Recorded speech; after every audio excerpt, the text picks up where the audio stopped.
Vamos falar agora de um amigo que não fez um Carioca ruim, mas termina o Carioca com sua posição ameaçada. E o Kevin Serna, o Igor? Que loucura, né, cara? A experiência Kevin Serna. O Kevin Serna eu acho que foi muito bem, assim, no Carioca. Eu acho que ele fez um Carioca, fez bastantes gols no início, enfim, contra times de menor expressão, também tem isso. Na hora decisiva também sumiu, né? Então, assim, cara, é complicado, né? Para você avaliar bem um cara desse, ele precisa ter ido bem, pelo menos na reta final, né? Exatamente. Dos 2 jogos contra o Vasco e o jogo contra o Flamengo, o Serna, no jogo de ida no Engenhão, fez o gol, foi bem, né? Fez aquele gol, apesar de uma partida até ruim, que a galera... Apesar do gol, o Serna não foi bem, lembra disso? Mas fez o gol ali, jogo de volta não foi bem, e no Fla-Flu, cara, foi bem nulo, assim, bem nulo. Então, é um jogador que foi regular para bom, né? O Serna foi exatamente isso, foi o Serna, né? E eu acho que já deu tempo da gente saber o que esperar dele. Se você quiser esperar mais do Serna do que ele pode entregar, vai ficar sempre frustrado, vai ser sempre uma merda. Mas se você entender... Falei. Não é nem o que ele tem para entregar, porque ele consegue entregar muita coisa. A questão é que ele não é o jogador que você pode esperar constância de entrega. Que seja, é aquilo. Você sabe que ele não vai ser o primor técnico, mas ele consegue ser em vários momentos nossa válvula de escape, aquele cara que mesmo inferniza a zaga adversária, que puxa contra-ataque com o cacete, quando a coisa encaixa. Você sabe que ele não vai ser um exímio finalizador, mas ele vai meter os gols decisivos, né? Vira e mexe, ele mete gol em clássico, ele vira e mexe, ele mete gol que decide partida, em momentos de pressão, como foi principalmente a do jogo, né? Da permanência contra o Palmeiras. Então, assim, a gente já sabe o que é o Serna. E quem tem que saber, na verdade, ali é o Zubeldia, de entender que tem jogos que não vão favorecer o que a gente sabe que o Serna pode entregar. E aí não adianta você querer ficar forçando as jogadas nele ou manter ele em campo, porque aquele jogo não está favorecendo. Então, acho que fica bem claro alguns jogos onde não é para o Serna. E esse Fla-Flu, para mim, ficou escancarado. Né? Aí entra a questão da demora da substituição. Com razão, a galera cobrou que o Savarino tinha que ter entrado antes. Então, assim, qual seria a chance do Serna pegar naquele jogo? Aquele jogo amarrado, aquele jogo onde ninguém estava se expondo muito. Qual era a chance do Serna pegar uma bola ali em uma situação favorável para o estilo de jogo dele? Era praticamente zero, como não aconteceu. E quando ele pegou, e quando ele conseguiu receber a bola em condições para poder fazer a coisa acontecer, a qualidade do Savarino seria mais importante. Né? E mesmo assim, ele ainda teve aquela coisa que já está ficando manjada. Ele dominou aquela bola, trouxe para a direita e bateu. Quantos gols ele já fez assim? Uma porrada. A galera já manja. Dominou a bola, vai cortar. O zagueiro já vem preparado para ele cortar para a direita. Então, é isso. Aí o Serna pega um banquinho para o Savarino, a galera esquece dele, ele entra no segundo tempo, faz a porra do gol, né? E assim vai. É por isso que é importante. É uma boa alternativa de jogo. E o Serna, para finalizar, o Serna não precisa ser uma merda para a gente querer o Savarino titular. Eu acho que a gente pode, eu falo isso aqui o tempo inteiro, a gente pode entender até onde o Serna pode ir e preferir o Savarino, né, sem precisar ser... O titular é bom, o reserva é uma merda. Que absurdo botar esse cara em campo.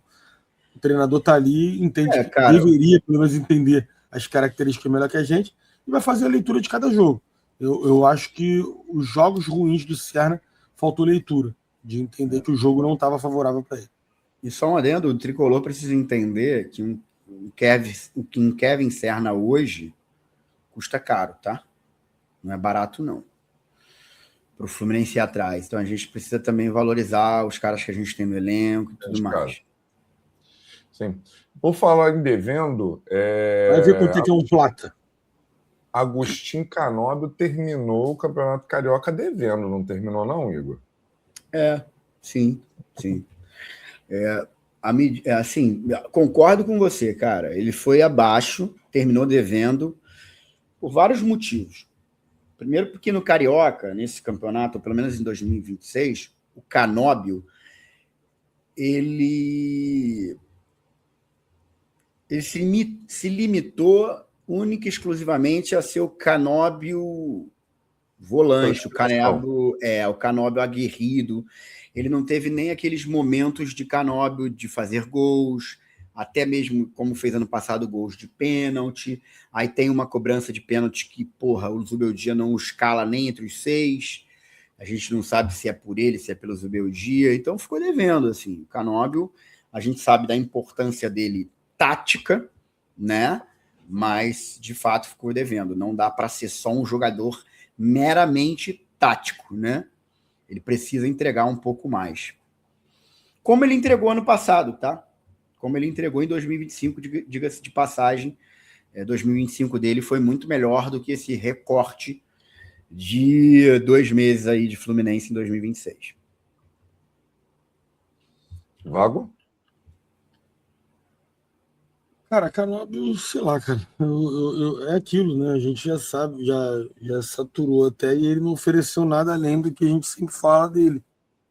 É um cara que é fundamental para a engrenagem, mas que, por ser um atacante, vai sofrer essa pressão. E ele é um cara que entra num lugar que, foi o que a gente até comentou no pós-jogo, né, Gão? Tu levantou essa bola, e eu concordei plenamente contigo. Não dá para um cara ser o batedor de pênalti oficial, né, num dia, e numa disputa de pênalti ele nem entrar na lista, né, para bater. Não faz nenhum sentido. Foi uma incoerência revoltante ali. Então, assim, a gente vai ter que escolher. Quando a gente fala de Canóbio, a gente tem que escolher. A gente vai entender que ele é uma peça fundamental para esse time jogar bem. E aí, quando esse time não jogar bem, essa escolha não vai fazer nenhum sentido, né? Se o time estiver jogando bem, o fato do Canóbio fazer gol ou não sei o que, e a gente olhar para ele como uma engrenagem fundamental para o time produzir, para o time jogar bola, para o time ter consistência defensiva, beleza. Só que ao mesmo tempo ele é um jogador que, quando o time vai mal, o nome dele fica muito gritante, porque ele não é o cara de desequilibrar o jogo, ele não é o cara da finalização, ele não é o cara que cria muitas oportunidades de gol, né? Então ele vai sempre acompanhar o momento do time. Como o time terminou em baixa com relação à atuação e, obviamente, a perda do título, o Canóbio acompanha isso. Então a questão do Canóbio se terminou em baixa, ele também vai em baixa. Mas aí o Fluminense começa a ganhar os jogos de novo, volta a ser um cara importantíssimo. Ou ele ajusta um pouco isso, né? Tenta entender o que dá para ele evoluir nesse sentido, ou ele vai ficar refém dos resultados. E a pior coisa que tem para o jogador é ficar refém dos resultados, que geralmente a cabeça dele é a primeira a sair fora, né? Como a gente vai ganhar muito mais jogos do que perder, como a gente vai ser campeão de alguma porra esse ano, o Canóbio vai sobreviver bem a 2026. Mas a gente vai viver sempre essa discussão se o Canóbio é ou não um jogador bom ou não é. Isso aí já para mim já é certo. Então, sendo bom ou ruim, já está de volta na seleção uruguaia. O que já diz fala em altos e baixos, John Kennedy. E aí, Vago? O Campeonato Carioca do John Kennedy levanta ele de um patamar muito baixo, mas não coloca ele no patamar que a gente espera, né? O JK ele conseguiu fazer com que a gente não ficasse desesperado por 2 centroavantes, né? Fez a gente ficar na expectativa ali por um só. E vai ter que aprender a lidar com a pressão. Ele vai ter que fazer os gols, ele vai ter que decidir os jogos, senão ficar 2, 3 jogos, todo atacante passa por isso. Aí não entra nem na parte que às vezes eu discordo, né, de alguns exageros que acontecem em cima de alguns jogadores e tal. Nesse caso, o JK vai ter que aprender a conviver com isso. Não dá para ele se afundar na ansiedade ou na tristeza porque não está fazendo gol. Ele tem que se motivar a cada jogo, sabendo que ou ele estufa a porra da rede, ou essa pressão só aumenta e tá tudo bem também, se aumentar. Ele que resolva, né, essa parada. Mas eu acho que o mais importante disso é parecer que a gente recuperou o jogador. a vontade dele de dar certo.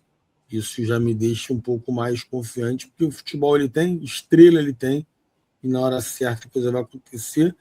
E a vinda do Castilhos vai ser fundamental, que vai tirar um pouco dele disso. Vai entrar aí ele entra no segundo tempo, começa a meter gol, aí volta de novo, aí a gente vai ter uma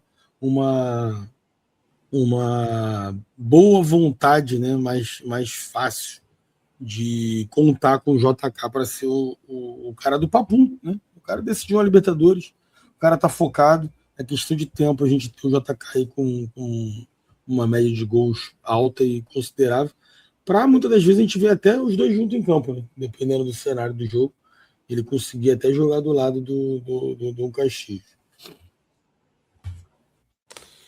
Rapaziada. Trazendo aqui, Igão, quer botar sobre o JK? Não, acho que o Vago complementou bem aí. Eu concordo.